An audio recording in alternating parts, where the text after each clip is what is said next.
আমি পয়গম্বর হাত উঁচু করে বলবো, মালিক মালিক গো, ওই বেলাল কেনার জন্য আমি কিছু টাকা দিয়ে সরে গেছিলাম।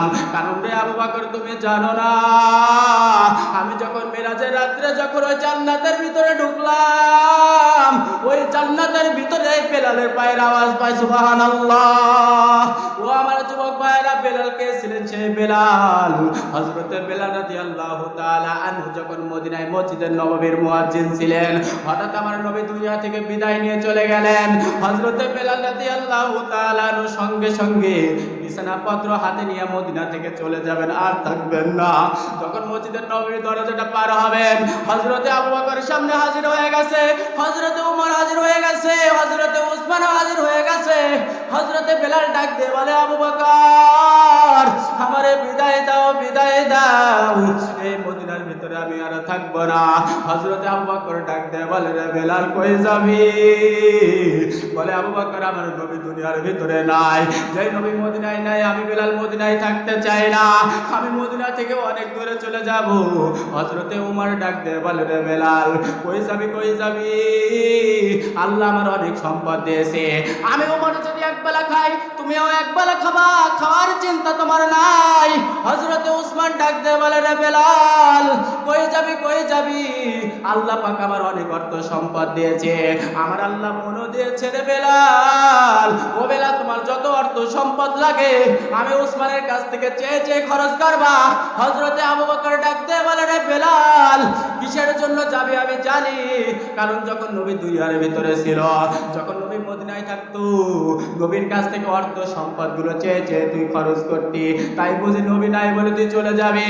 তখন আল্লাহর পয়গম্বরের সাহাবী হযরতে বেলাল ছোট্ট মাসুম বাচ্চাদের মতো ফুপায়া ফুপায়া কান্না শুরু করে দেয়, আর ডাকতে বলে, আমিরুল মুমিনিন, না গো না, আমি টাকার অভাবে মদিনা ছাড়ি না। কারণ আমার নবী যখন মদিনার ভিতরে ছিল, আমার নবীর সামনে সামনে আমি চলতাম, যখন আমার পয়গম্বর রাস্তা দিয়ে চলতো, ওই রাস্তার ভিতরে কাঁটাগুলো সরায়া সরায়া আমার পয়গম্বরের রাস্তাগুলো বানায়া দিতাম।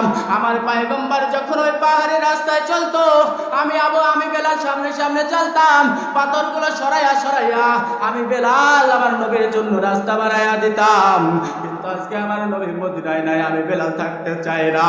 ও আবু বকর, যখন আমি মসজিদের নববীর ভিতরে আজান দিতাম, আমি লক্ষ্য করে দেখতাম আল্লাহর পয়গম্বর কখন আসবে।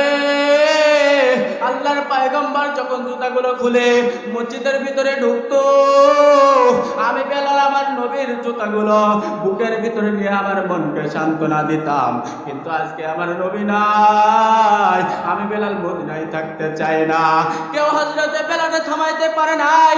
হযরতে বেলাল মদিনা ছেড়ে সিরিয়া দামেস্ক এলাকায় চলে গেছেন। ও আমার যুবক ভাইরা, একদিন নয়, দুই দিন নয়, 9টা মাস কেটে 6টা মাস কেটে গেল। 6টা মাসের ভিতরে হযরতে বেলাল মদিনায় আসে না। আল্লাহর পয়গম্বর স্বপ্নের ভিতরে দেখাইয়া দিলেন, আল্লাহু আকবার।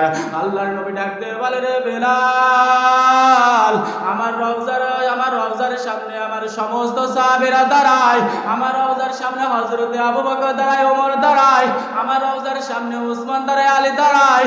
ও বেলাল, তুই আমার এত কাছের সাহাবী, কেন তুমি আমার রওজার পাশে দাঁড়াও না?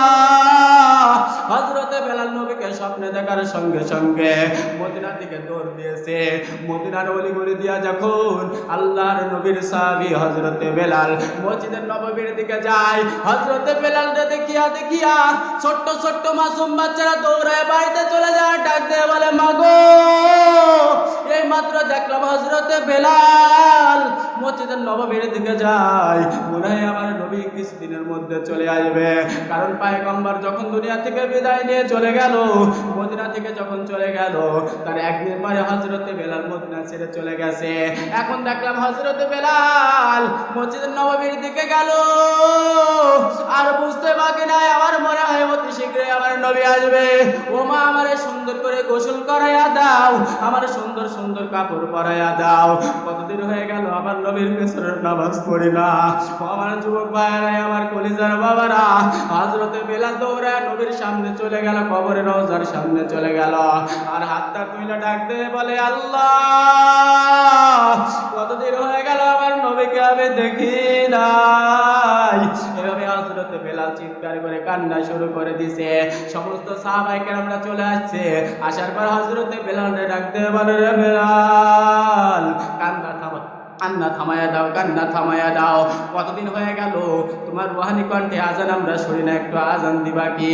হযরতে বেলাল ডাকতে বলেন, ও আমার সাথী ভাইরা, আগে যখন আমি আজান দিতাম আমার নবী নামাজ পড়াইতো, আর এখন যদি আমি বেলাল আজান দিই আমার নবী নামাজ পড়াবে না।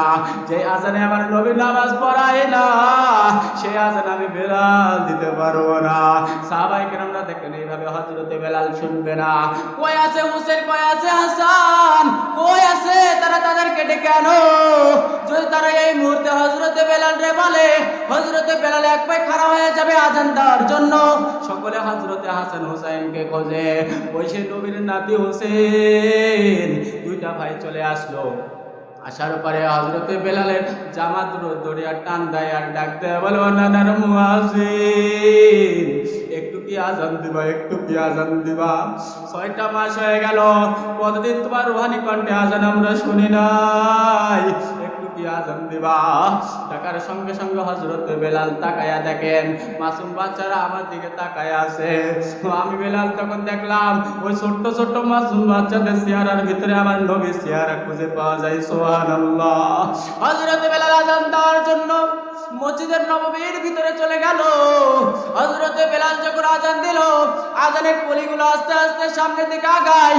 আর যখন হযরতে বেলাল আশহাদু আন্না মুহাম্মদ রাসূলুল্লাহ যখন দুইবার বললেন, হযরতে বেলাল সাথে সাথে অজ্ঞান হয়ে গেল।